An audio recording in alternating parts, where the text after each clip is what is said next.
I am Dr. Carey. I am a pediatrician in Ventura, California, and we are talking baby care. Today I'd like to introduce two guests who have both had the experience of being a Mr. Mom in their respective households. Mike with his son Aaron, and Carl with his twins Phoebe and Max. Welcome. Thank you. Thank you. That's a big undertaking to take, to be the primary father who stays at home while mom is off working. Yeah. And I imagine a lot of discussions came about too before that led up to that situation. Mike, do you want to share with us how that decision was made? You know, actually, and I think it's probably the same for you from where we were talking earlier, the discussions prior to that were actually limited. It was kind of sudden. Once we knew that we were going to be having a baby, we needed to start thinking about what we were going to do, and it was just one Sunday over breakfast, we sat down, and just our circumstances were such that it just made sense. Professionally, in our career, in terms of our personal interests, it made sense for us to do this. So it was actually pretty quick. We just realized that this worked for us, and we decided we were going to do it. And then the long process came of working out all the details of how to make it work. Carl, how about you? Yeah, it's pretty much the same thing. Actually, my twins were born a little early, so before that, we really hadn't talked about, one of us staying home. We really hadn't even thought about it. And then when the twins came early, then we definitely needed somebody home right away. And just with where the circumstances were at the time, I was the one. It just was the most logical for me to stay home. So you're at a position where the twins are not born yet. You've decided that you're going to be the primary person staying at home watching the children. Going back to your experience, what did you think in your head, boy, what's going to be the hardest part? What did you think was going to be the stumbling block? Wow. For me, I'm the last of 6 children. So I was the one that was always taken care of by everybody else. So for me, it was just like, I don't know anything about kids and babies. Can I do this? I don't know what to do, but it's the logical thing, So that was the thing for me. I just didn't know. Just the fear of the unknown, I think, was the thing that was for me. Just the unknowing was the hard part, How about for you? What I thought was going to be the hardest part and what actually became the hardest part were two different things. Again, for me, there were a lot of unknowns, so I suspected that the most difficult thing was just going to be knowing what to do. The facts, the information about napping and feeding and all these different things. Those were challenging, but it turned out that they were pretty solvable. You can figure all that stuff out. You can find it out. Not as much of a difficulty as I thought. The real challenge that took me off guard, and I think it's common between the two of us, was the isolation that was part of the experience, which I wasn't really prepared for. Right. How isolating an experience it can be. And so that was the one thing that was the most challenging. How, Carl, was it isolating? How did you feel this was, what was exactly happening? Well, when the kids are young, you're with them all the time. Being the primary caregiver, you're there. For me, our family's far away. We don't have a support system here. So we didn't have a lot of friends. So it was just me and the kids. I tried some mommy and me groups, which I was there. There were only one dad. It was me. And after a few of those, it just didn't work out. I just wasn't real comfortable at the time. So there definitely a lot of isolation in the beginning while they were very young. Yeah. Did you participate in any mommy and me groups? Yeah, that's things like that were eventually what helped solve that problem and present some solutions. But it just gets back to What do you mean help present some solutions? Well, early on when my son was still an infant and this was still a brand new experience, it was difficult to get a support structure. As a dad, you fight against that urge of not asking for directions. If you should know how to do that, at least that's how you feel. So going out into the community and looking for support can kind of be a little counterintuitive. Every guy is different, but for me, it was a little bit harder. So just meeting people at the park or at the beach or wherever it is that we might be was a little less structured and not very successful. As soon as I started getting into some organized activities, the mommy and me classes or the gym classes and things like that, all of a sudden it placed the moms and me on a more level playing field, a more secure playing field. So building relationships and getting to know them, which would then extend to the park dates and the play dates and things like that, made that a little bit easier. That's how those classes actually helped me get through that transition and build support, find friends. Interesting. Yeah. When we don't exactly live in a society where we have a traditional family anymore, where mom is stay at home and dad works. We're really at a place where a lot of the families, at least that I see in my office, both parents are working. Right. But for the ones where mom is the one who's primarily taking care of the child and dad is the one working, one of the items I like to bring up to the dads at that point is taking care of newborns and taking care of children during the first 2 and really up to 5 years of age before they can finally amuse themselves a little bit Right. is very exhausting. Right. And when for the parents I talk to, when the dad is coming home at 5 or 6 o'clock, I always envision mom at home thinking break, break, break, break, break, break, break, Right. and dad's on his way home from work thinking break, break, break, break, Right. break, break, break, Right. From and work. then dad and the two are finally at home, and the break for the one who is taking care of the parent never really materializes. They don't get that rest they're looking for, Right. and that builds up in a lot of tension down the Yeah. road between the two. Was that an issue at all from the other side, for mom working all the time and both of you taking care of children? Carl?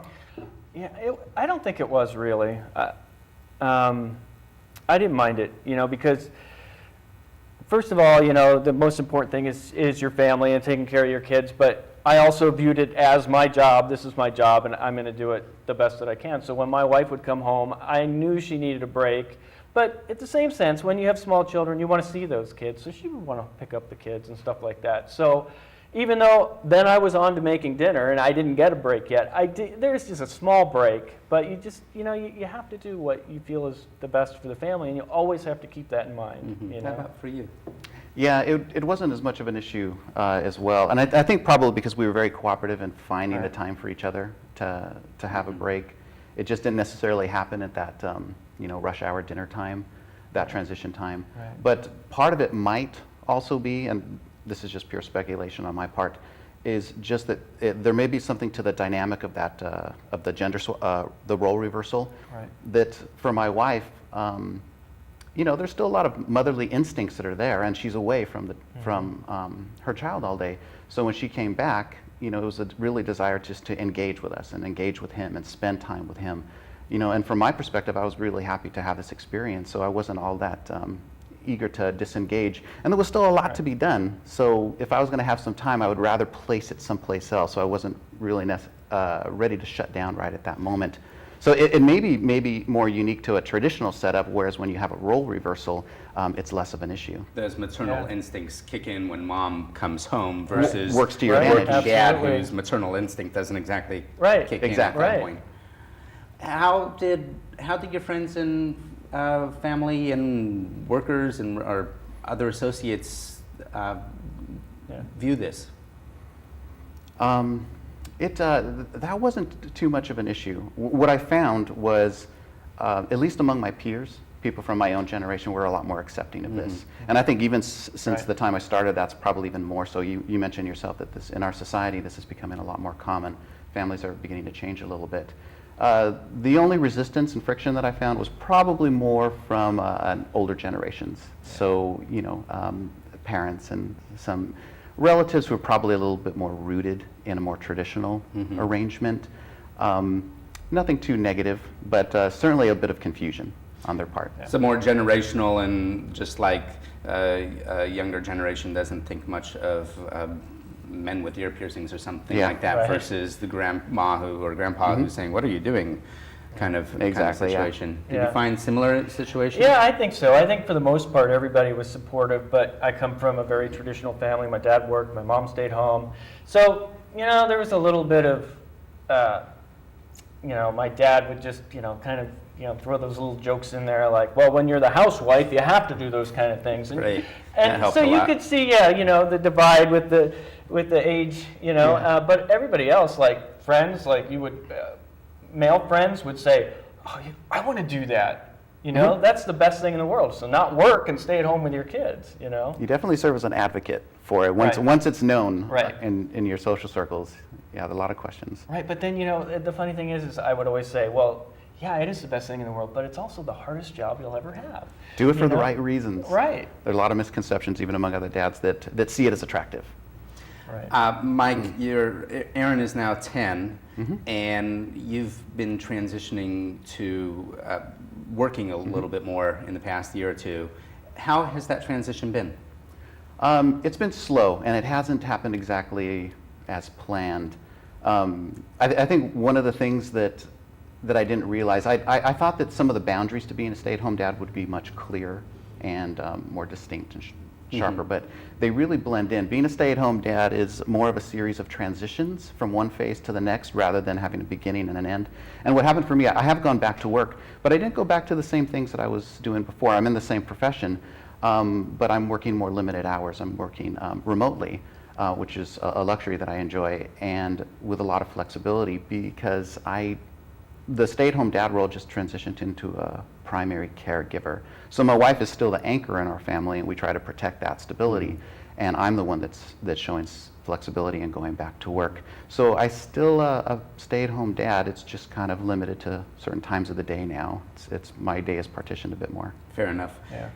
Carl, your twins are 12 now, Right. so we have another Right. 6 years before they go off to college. Right. Do you have some notion of whether you will transition back to the workplace at some point? I do want to transition back to work. I'm going to need some job retraining just because what I've done and stuff in the past. And just every year it seems like, oh, that's going to be the year I'm going to start doing something. I'm going back to work. And then you realize how much time is still needed to be at home. My kids are 12, they're middle school, but as soon as they're out of school, I'm busy from 3 o'clock until 7 o'clock.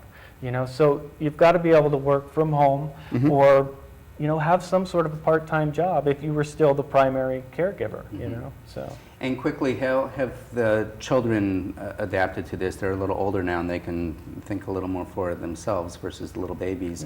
Have they had a problem with this? No, actually not at all. And at least in my situation, it should be fairly similar to what he experienced before. Most of my work is confined to when he's at school. So from his perspective, he's just started school, and when he gets back, Dad is there. Right. Yeah. Same with you, Carl? Same with me, yeah. It doesn't seem to affect them in any way. I mean, it's just, it's just great to have a parent at home if you can do it. Fantastic.